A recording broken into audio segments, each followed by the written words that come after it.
Imagine for a second that you went out and bought a toaster. Okay. A toaster. Yeah, just a regular toaster. And for the first year, it is like the absolute best toaster you have ever Wow. owned. I mean, it makes perfect toast. It's sleek. It fits right on your counter. You love this thing. Right. The honeymoon phase. Exactly. But then, year two rolls around and you notice a change. Before the bread pops up, this little digital screen on the side forces you to watch a 15-second advertisement for, like, car insurance. Oh, wow. Just to get your toast. Right. And it's annoying, obviously, but you tolerate it because it's still good toast. Hmm. But then by year three, the toaster suddenly requires a Wi-Fi connection to even function. And it starts actively burning your toes unless you upgrade to their new premium subscription tier. Which is just wild to even think about. It is, and it gets worse. Hmm. By year four, it's not even making toast anymore. It's just sitting there tracking what time you eat breakfast and then selling that behavioral data to data brokers. And occasionally it just dispenses a lukewarm, stale piece of bread that you didn't even ask for. That is a deeply depressing kitchen appliance. I know, right?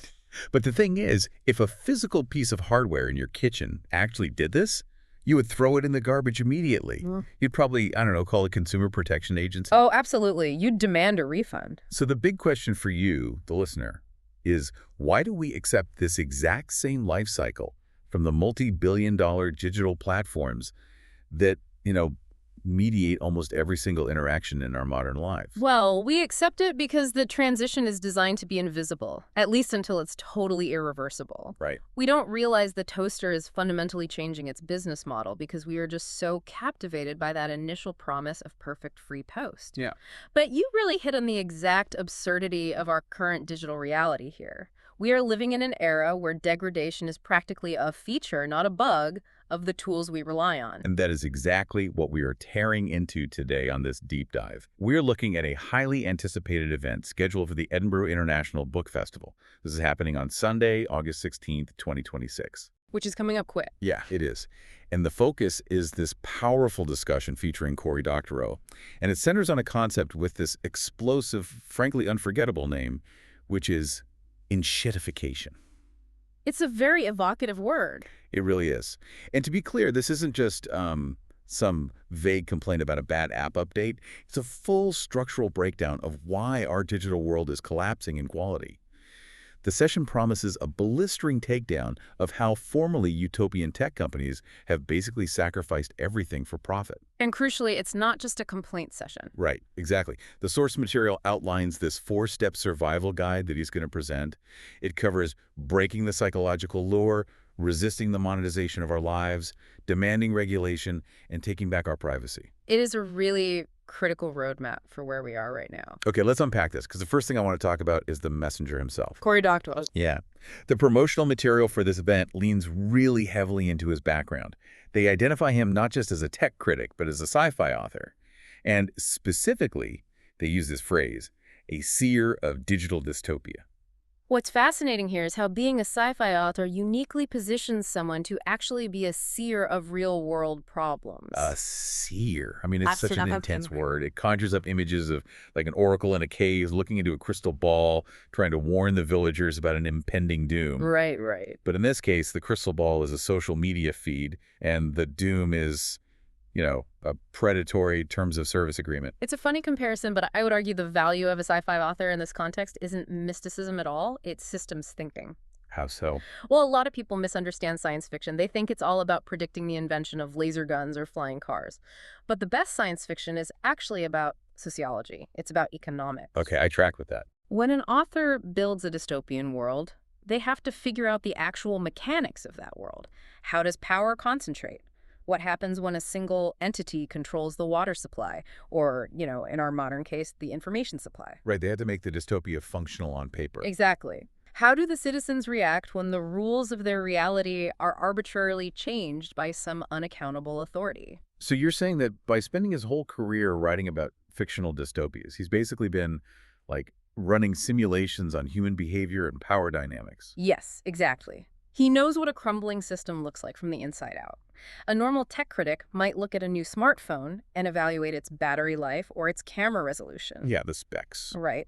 But a sci-fi author looks at that exact same smartphone and asks, what are the downstream consequences of a billion people carrying a device that tracks their location 204/7 and who ultimately profits from that infrastructure. Oh, that's a huge difference in perspective. It is. A dystopia isn't just a place where things are bad.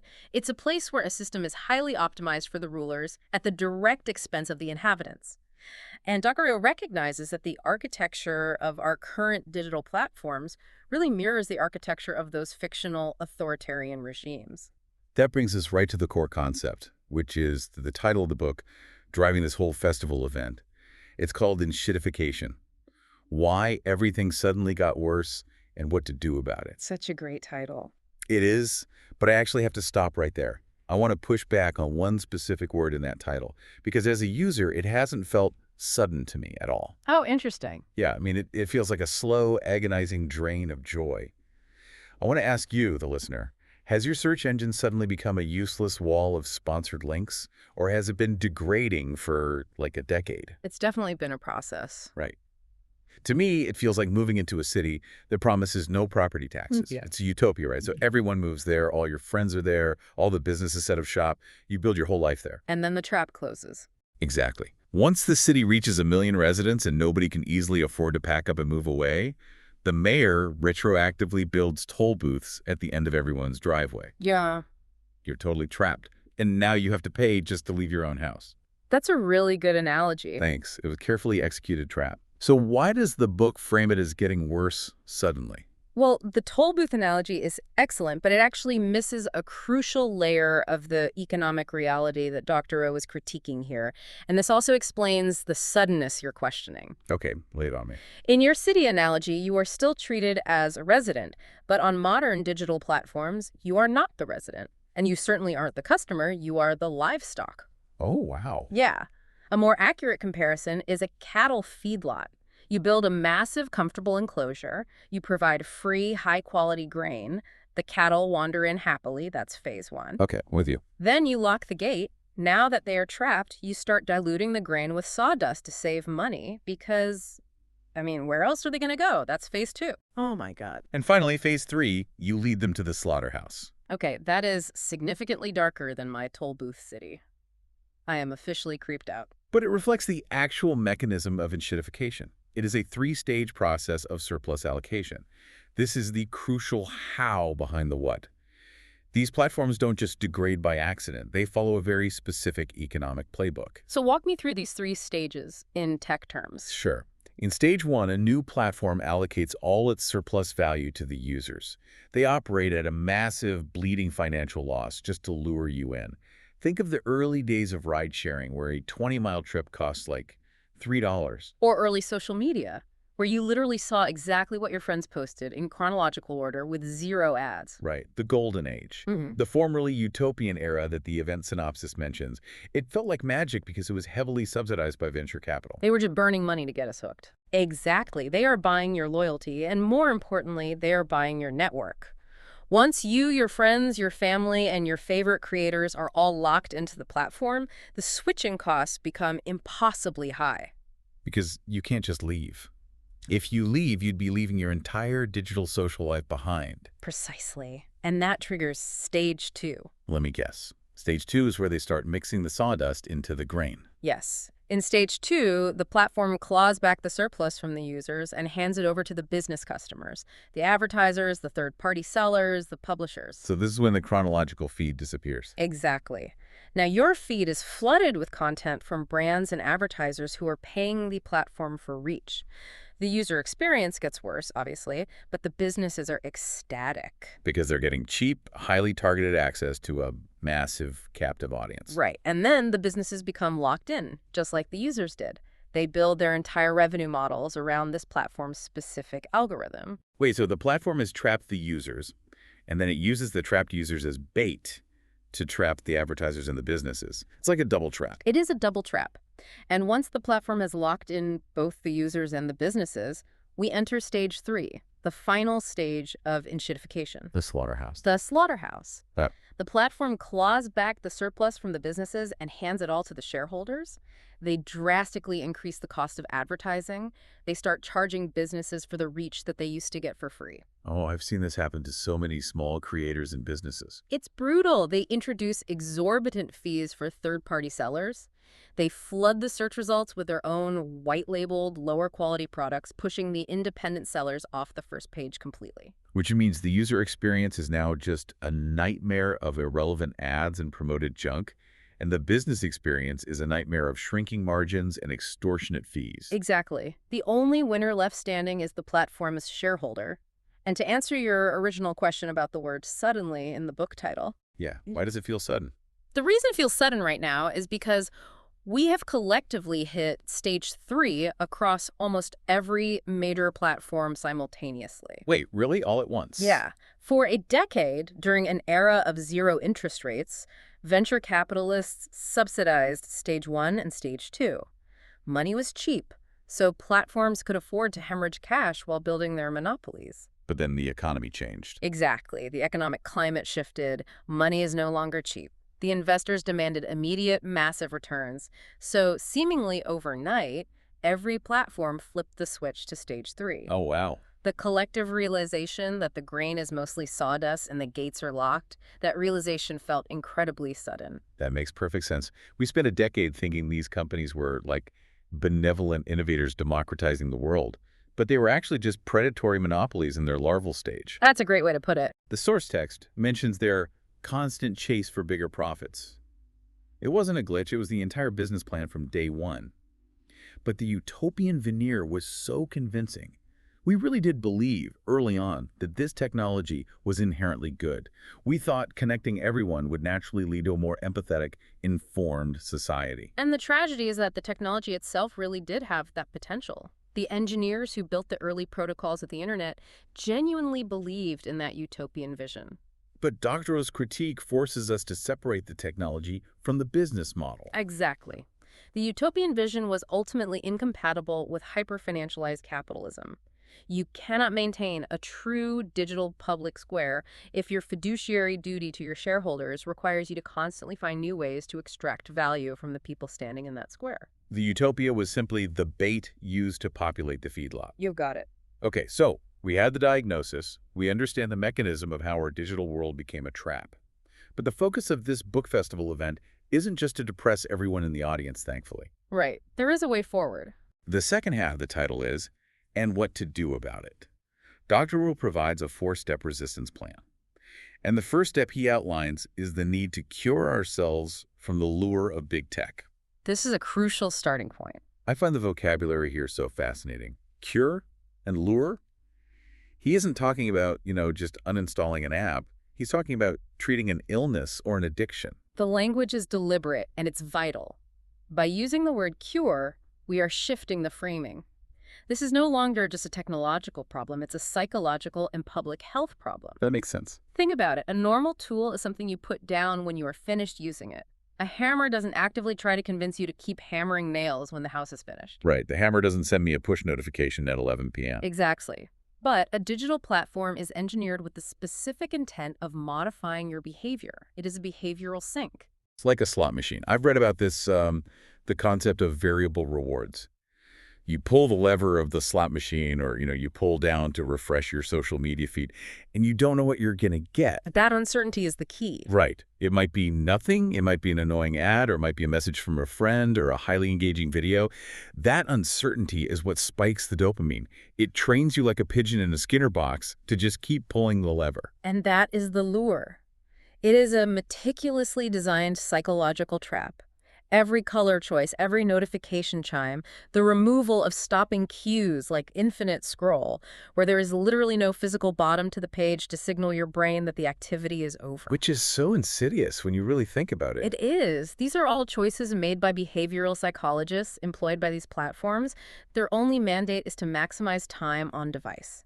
So, when Doctorow says we must cure ourselves, he is acknowledging that basic willpower is not enough. Because you're fighting an army of engineers. Right.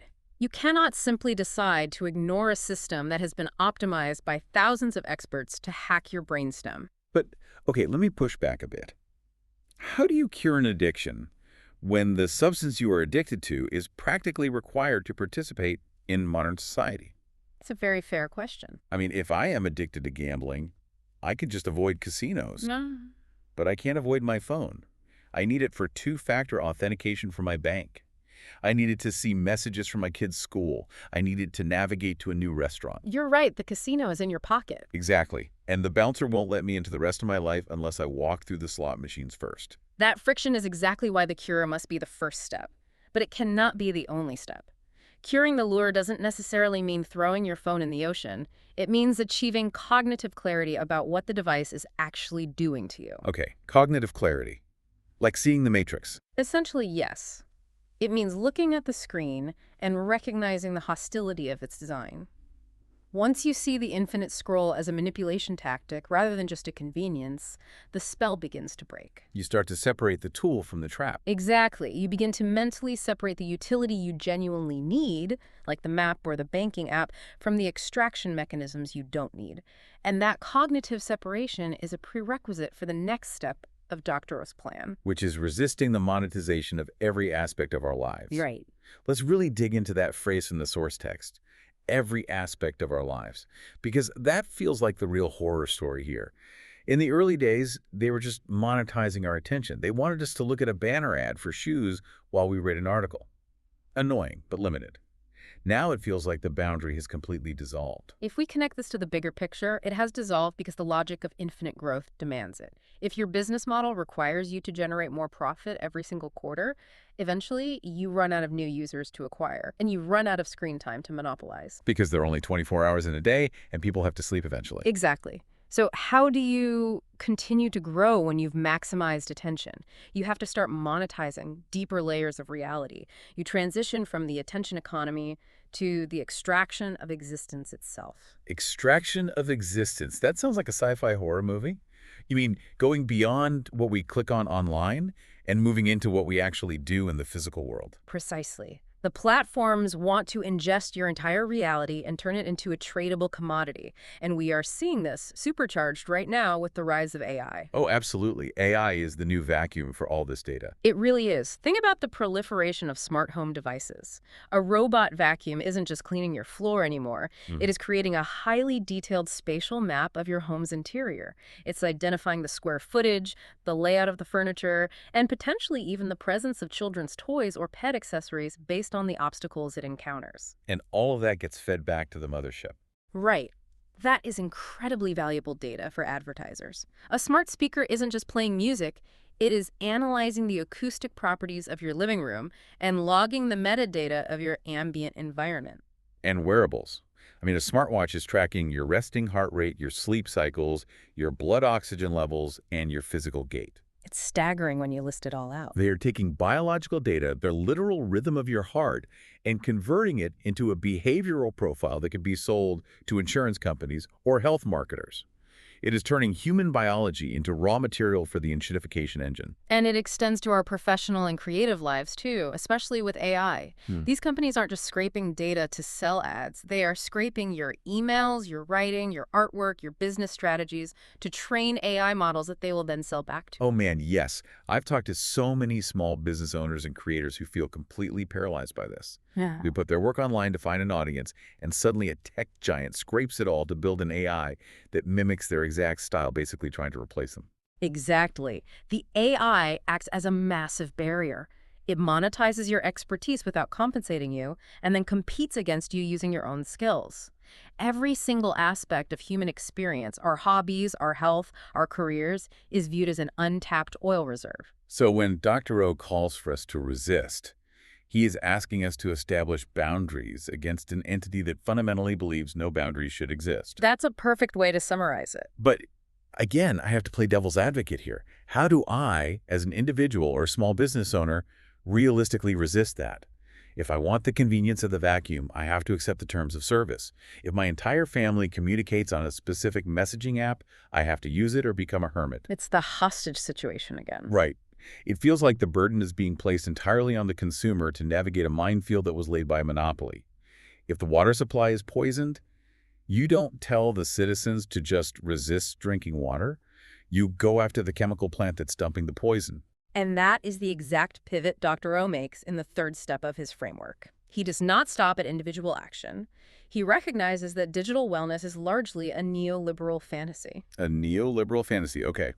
Tell me more. It's the idea that you can solve structural, systemic problems purely through individual consumer choices. Putting your phone on grayscale or setting an app timer is like putting a bucket under a collapsing roof. It might catch a few drops, but it won't stop the house from falling down. Exactly. That is why the third and arguably most important directive in this whole event synopsis is to demand regulation. Demand, not politely request, not, vote with your wallet and hope for the best. Demand. That is Yeah. the language of a labor strike, not a customer feedback form. It is the language of civic power confronting corporate power. The enshittification process is not a force of nature. It is not gravity. It is the result of specific legal and economic environments that actively permit monopolistic behavior. Because for decades, the dominant ideology in tech regulation has just been laissez-faire, hands off. Right. The argument was always that the internet was too fast, too complex, and too magical for slow-moving government bureaucrats to understand, let alone regulate. We were told that any regulation would stifle innovation. Yeah, the old move fast and break things motto. And they broke the fabric of society. But hey, we got same-day delivery, so we called it a wash. But the reality is that unregulated monopolies do not innovate. They stagnate. They use their massive wealth to buy up any potential competitors, or they use their platform dominance to clone competitors' features and just starve them out. We've seen that happen 100 times. Demanding regulation means returning to the foundational principles of antitrust law. It means recognizing that when a company controls the infrastructure of communication and commerce, it cannot also be allowed to ruthlessly exploit the users of that infrastructure without any oversight. Okay, but what does that regulation actually look like in practice? Because it's easy to say, break them up, but these platforms derive their entire value from being massive. If you break a social network into 10 smaller social networks, nobody wants to use them because the whole point is that everyone is in one place. That is the core challenge. Traditional antitrust law, like, breaking up Standard Oil into smaller oil companies, doesn't map perfectly onto network effect businesses. But Doctorow is a major proponent of a different regulatory tool, which is mandated interoperability. Interoperability. Okay, explain how that works as a regulatory weapon against enshittification. Think about email. Email is interoperable. If you use Gmail and I use a small, privacy-focused email provider like ProtonMail, we can still send messages to each other seamlessly. Right, because the underlying protocol is open. Exactly. Google cannot trap you in Gmail by saying you can only email other Gmail users. Because the cost of switching is low, email providers actually have to compete on features, storage, and privacy to keep you around. Okay, so apply that to a social media platform or even an AI ecosystem. If regulators mandated interoperability for social platforms, the locked gates of the cattle feedlot would be blown wide open. It would mean that a developer could build a third-party app that plugs into the dominant network. Wait, really? Yeah, you could leave the toxic, ad-filled algorithmic feed of the major platform, move your account to a small, user-funded cooperative platform with strict privacy rules, but still see the posts of your friends who remained on the major platform and still message them. Oh, wow. That changes everything. It destroys the hostage situation completely. It really does. The only reason I tolerate the enshittified platform is because I am held hostage by the fact that my social graph is trapped there. If I can take my social graph with me to a better platform, the monopoly suddenly has to compete for my business again. They can't just mix sawdust into the grain because the cattle can simply walk to a different pasture without losing touch with the herd. And for businesses, this is huge. If AI tools were interoperable, a small business wouldn't be locked into one vendor's ecosystem forever. They could mix and match the best tools without losing all their historical data. That's a brilliant point. Interoperability destroys the switching costs across the board. It forces tech companies to treat you like a customer to be won rather than a resource to be extracted. But, and this is a big but, companies will fight interoperability to the death. Oh, I'm sure they will. They will claim it's a security risk, a privacy violation, a technical impossibility. That is why it cannot be a polite request. It must be a regulatory mandate. It must be demanded by a public that actually understands how the technical architecture is being used to subjugate them. Which brings us perfectly to the final piece of the puzzle, the fourth step in his action plan from the event description: reclaim our privacy online. Yes, the final step. I am absolutely obsessed with the word choice here. Reclaim. If I have my watch on my wrist, I am protecting it. But if someone mugged me and took my watch and I tracked them down to get it back, I am reclaiming it. That distinction is so important. The text doesn't say protect your privacy, it says reclaim. Yeah, the implicit assumption is that our privacy is already gone. It was stolen while we were distracted by the lure of the early utopian internet. It is a profound shift in perspective. The tech industry loves the word protect.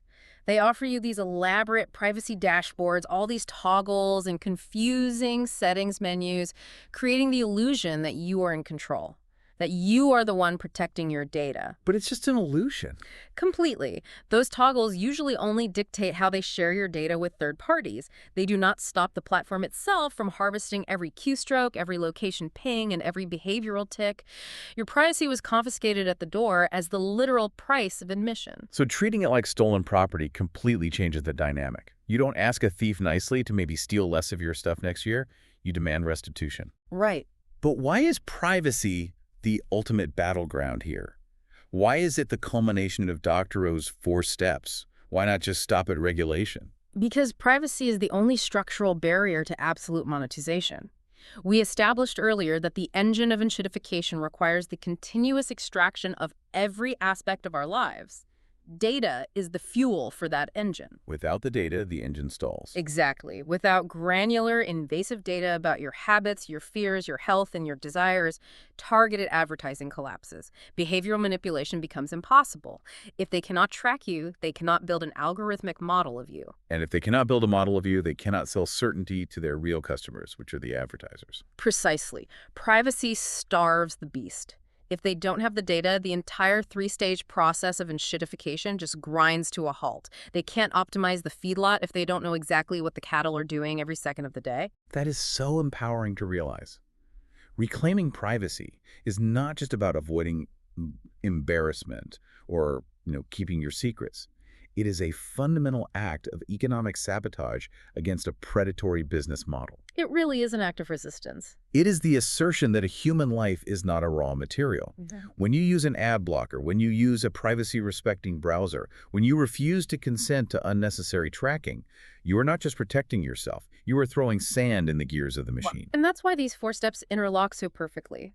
You can't reclaim your privacy until you demand regulation, because the tools of extraction are just too powerful for an individual to defeat alone. Right. But you won't demand regulation until you recognize the insidious monetization of your entire life. And you won't recognize that monetization until you cure yourself of the psychological lure that keeps you blindly swiping and scrolling. It is a complete sequential philosophy of resistance. It's brilliant. And that sets the stage so well for the event itself in Edinburgh. Let's look at the context of this gathering, because the format and the sponsors listed in the source text actually tell us a lot about the gravity of this movement. Yeah, the promotional material is quite specific about the format. It describes the session not as a lecture or a keynote address, but as an urgent discussion with Heather Parry. The word urgent jumps out immediately. This isn't a theoretical, dry, academic debate about the future of media. Urgent implies the house is currently burning down and we need to figure out the evacuation route right now. Absolutely. But I'm also really interested in the discussion aspect. Why pair him with Heather Parry? Why is a dialogue more effective for this specific topic than just letting him deliver a solo manifesto? Well, dystopian concepts, especially those involving opaque algorithmic systems and massive macroeconomic shifts, can be deeply alienating for people. If Doctorow simply stood at a podium for an hour and detailed the exact mechanisms of how we are being farmed for data, the audience might leave feeling totally paralyzed by despair. Oh, for sure. A monologue about structural powerlessness just breeds apathy. It's the game is rigged, why bother playing response. Exactly. I've felt that way myself sometimes. But a discussion, a live dialogue, models the exact kind of collective sense-making that is required to fight back. Heather Parry, as an interlocutor, basically represents the audience. She gets to be our stand-in. Right. She can ask the clarifying questions, push back on the more radical assertions, and guide the conversation from the heavy diagnosis of the problem toward the actionable solutions. Dialogue implies that the future is still unwritten, that it can be negotiated. It turns a prophecy of doom into a strategy session. That is such a great point. It breaks the isolation. Because these tech platforms are designed to isolate us, right? They put us in these individualized filter bubbles where we think we are the only ones noticing the degradation. Oh, they definitely want you to feel alone in it. So sitting in a room, watching 2 intelligent people validate that exact experience and articulate a way out, that is a powerful antidote to that isolation. But what really blew my mind was looking at the institutional backing for this event. It's very revealing. This isn't just a grassroots meetup in a pub somewhere. The source text explicitly notes that the event is supported by the Beaverbrook Canadian Foundation and the High Commission of Canada in the United Kingdom. Yes, let's talk about the significance of that. A High Commission is the equivalent of an embassy in Commonwealth countries. Right. So we have the diplomatic arm of a G7 nation officially sponsoring a discussion that promises a blistering takedown of big tech. What does it say about the state of enshittification that sovereign governments are elevating this critique? It signals a profound geopolitical shift, honestly. It really does. For a long time, nation-states viewed tech monopolies as national champions. They were these engines of economic growth that should be lightly regulated and heavily praised. Yeah. Politicians used to love taking photo ops with tech CEOs. Exactly. But we have reached a point where the power of these platforms rivals, and sometimes supersedes, the power of traditional governments. These platforms control the flow of news, they dictate the rules of commerce, and they hold the private data of billions of citizens. Which is terrifying when you lay it out like that. When a platform decides to change its algorithm, it can bankrupt thousands of small businesses overnight. Or it can sway a national election. They operate like sovereign nation states themselves, just without the messy burden of democracy or, accountability. Exactly. And traditional nation states are finally waking up to this threat. The sponsorship from the High Commission of Canada elevates Doctorow's critique from a niche internet grievance to a matter of international public policy. It gives it immense legitimacy. It demonstrates that the demand for regulation is not just coming from frustrated users online, it is building within the halls of institutional power. Governments are realizing that if they do not regulate the tech monopolies will effectively regulate the governments. It's a clash of titans, for sure. But amidst all this heavy systemic analysis, there is a detail in the event description that is so perfectly ironic. I almost laughed out loud when I read it. I think I know what you're going to say. We have this event, backed by international diplomats, warning us about the dystopian nightmare of digital platforms, urging us to cure our tech addiction and reclaim our privacy from the digital panopticon. Right. And how exactly is the book festival ensuring people can access this vital message? By utilizing the exact technological infrastructure they are critiquing. Yes. The text clearly states that the event features a live stream that will be available on demand, and it proudly highlights that the feed will be captioned. It is the ultimate paradox. It really is. They are basically broadcasting a manifesto against the logging industry on a beautiful, glossy piece of paper. You have to log into a digital platform, probably hand over some data, and stare at a screen just to watch a tech critic explain why screens are destroying our lives. It's very meta. How do we reconcile that contradiction? Yeah. Doesn't it undermine the message a bit? On the surface, it seems hypocritical, sure, but I would argue it is actually the most instructive detail in the entire promotional brief. It forces us to confront the nuance of the argument. Doctorow is not a Luddite. Right, he's a sci-fi author, not a monk living in the woods.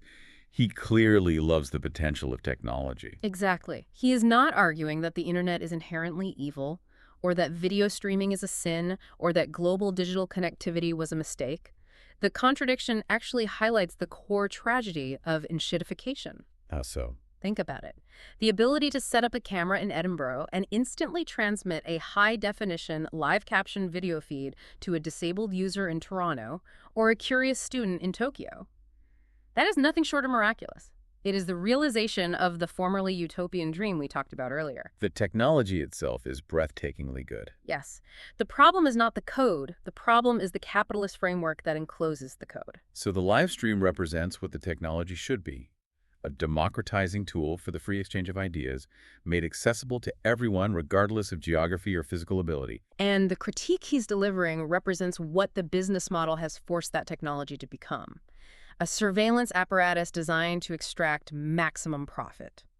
We are forced to use the enshittified infrastructure because it is literally the only infrastructure we have left. If you want to organize a resistance against a monopoly, you unfortunately have to use the roads built by the monopoly to gather the troops. Exactly. The captions, the on-demand access, these are remnants of the utopian promise, fighting to survive within the dystopian reality. It proves that a better digital world is technically possible. It is merely economically forbidden. Economically forbidden. Man, that is a haunting way to put it. It is the reality we're dealing with. Well, we have covered a massive amount of ground today, really tracing the architecture of this digital decay. We started with the perspective of the sci-fi seer, recognizing that dystopias are engineered, not accidental. We broke down the mechanics of enshittification, that brutal three-stage process of baiting the users, trapping the businesses, and finally squeezing everyone to appease the shareholders, especially as the era of cheap money ended. The feedlot. The feedlot, exactly. I'll be thinking about that one for a while. And we explore Doctorow's 4 vital steps for survival. The psychological battle to cure ourselves from the engineered behavioral lure.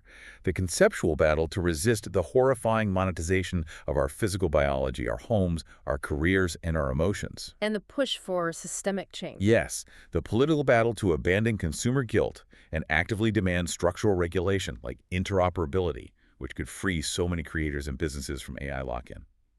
And finally, the personal battle to view our online privacy not as a setting to tweak, but as stolen property we must aggressively reclaim. It's a lot to take in, but it's so necessary. It is. And we saw how the urgency of this message is recognized at the highest levels of international diplomacy, even as we rely on the paradox of the internet to spread the cure. It is a comprehensive framework that challenges everything about how we passively consume modern technology. It demands a radical shift from being a compliant user to being an active, critical citizen of the digital realm. Absolutely. And as we wrap up this deep dive, I want to leave you, the listener, with a thought to mull over. This builds directly on the concept of resisting monetization. Let's hear it. We've discussed how these platforms view your entire existence as a raw material to be mined. If you accept that premise, look closely at your own daily routines tomorrow. From the moment you wake up, through your commute, your work, your leisure, and back to sleep. What is the first aspect of your own life, however small, that you would choose to firmly demonetize? Oh, that's a tough one. If you could build an impenetrable wall around just one human experience to ensure it is never logged, analyzed, or sold, which part of your humanity would you lock away from the algorithm first? That is a question that requires some serious introspection. I know I have a few things in mind already. Thank you all for joining us on this incredibly vital deep dive. The next time you open an app that feels just a little bit clunkier, a little bit more aggressive, and a little bit worse than it did yesterday, remember, you aren't crazy, and it isn't an accident. You are just watching the gears turn. Exactly. You are just watching the gears of enshittification turn. Keep your eyes open, keep demanding better, and don't let them convince you that sawdust is a perfectly good substitute for grain. Until next time.